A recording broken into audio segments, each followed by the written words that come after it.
A faster and cheaper model that is great at coding is here. It's Haiku 4.5 from Claude, and it might become my default model for all my coding needs. It genuinely has. I've been using this all week. Well, I say all week. Yeah. It launched pretty much yesterday. I've been using it all day yesterday. And it's really, really friggin' fast. And it's better than Sonnet was like 5 months ago. Claude have Sonnet, they have Haiku, and what was the name of Opus. So the idea is that the Opus is the frontier model, like the best and most expensive model, right? Seemingly. Theoretically. And then we have Sonnet, which is like the medium range model. And then we have Haiku, that is the light, fast, cheap model. But Indeed. Now the light, fast, cheap model is better than the other two. The light, fast, and cheap model is better than what Sonnet was 6 months ago, 5 months ago. So Haiku now is 33.3% on Sweetbench verified, whereas Sonnet 4, which is what we were using day to day, is 72.7. So it's better than what Sonnet 4 is. Sonnet 4.5 has since been released, which is now better than Opus and previous Sonnet versions. So 5 months ago, Claude Sonnet 4 was state of the art. Today, Haiku 4.5 matches its coding performance at 1/3 of the cost. But the interesting thing is here, it's not as good as GPT-5 codex.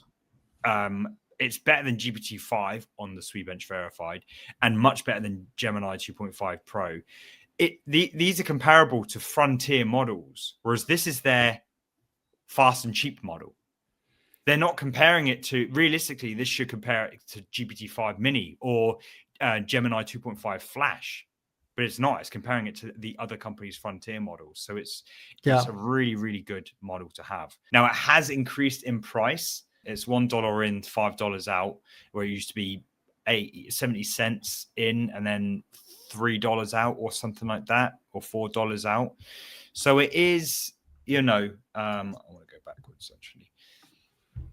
It is more expensive than what it was before, but it is a really good model. I have put all of my sub-agents as Haiku. So sub-agents, if you don't know what they are, they're kind of specialists that run in their own context window. So I have a TypeScript specialist that goes and fixes all my TypeScript errors. Mm-hmm. They don't need they get told what to do. They don't need a lot of thinking power. They just need to churn out whatever it is they're good at. And and because of that speed as well, not a lot of people have it, but you've got the Claude Chrome plugin. So it's great. It's just great at like quick summarization data. It's just a really freaking good model, to be fair, for those sorts of tasks. Now, what I want to be able to what they used to have before Sonnet just became the best is used to have Opus plan mode that would degrade to Sonnet whenever it is you implemented stuff, because that's what you kind of want. You want the big boys to do all the thinking, the planning, the heavy grunt work, and then you want to delegate to the runts, the guys who can just do the legwork. Right? Yeah. And that's what I loved. I would do the plan mode, Opus, and then go to Sonnet. They've removed that since Sonnet just became the de facto. I want that back now, right? I want plan mode Sonnet and then Haiku. And then when I do the work, it goes to Haiku, so we can just churn it out and not use a lot of tokens and whatever. So what I've done, I've built my own / command called plan. So when I go /plan, you can choose your model that plan mode runs in. So I leave my default model as Haiku, /plan, do this, that, and the other, and that gets set as Sonnet then. That's Sonnet 4.5, so it will run that. And then when I actually do the work, or when I don't run the plan when I don't run plan command. So I've kind of rebuilt that thing, that system that I used. But yeah, it's just great. It's just a testament to how far we've come, really. In just 5 months, what was the groundbreaking frontier model, state-of-the-art model, is now being beaten by little cheap thing, Yeah.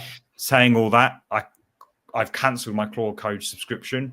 I'm going to commit to GLM 4.6 next month. But this definitely made it slightly more tempting to stay on Claude Code. This is part of a larger conversation on my show, Cmd+AI, which we stream live every single week. We discuss the news and all things related to AI in the world of design and web. Catch us next week and join in the banter.